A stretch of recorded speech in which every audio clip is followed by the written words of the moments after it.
Mustafa Hava'nın.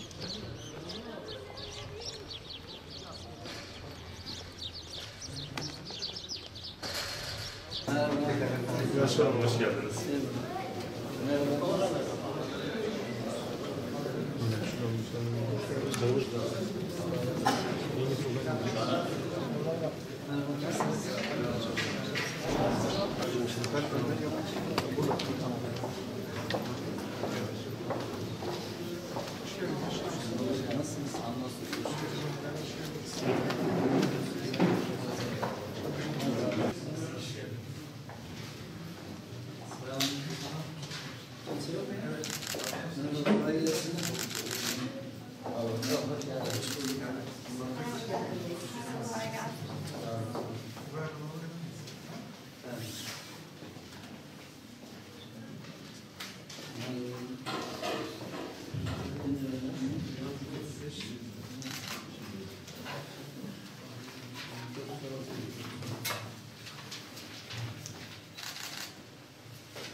İçeridekiler kurmasın.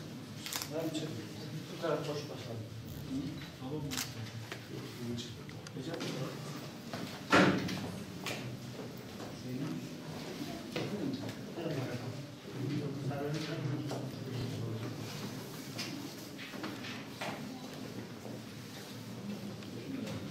Buyuramadım.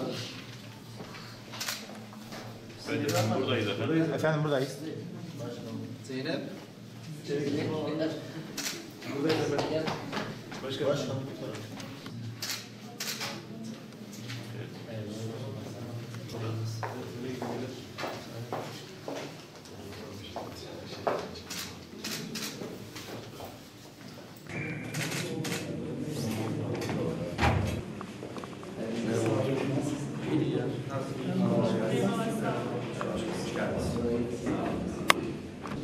Evet, bugün 31 Mart yerel seçimler yapılıyor. Şu anda biz de oyumuzu kullandık. Rabbim ülkemize, milletimize hayırlı etsin inşallah.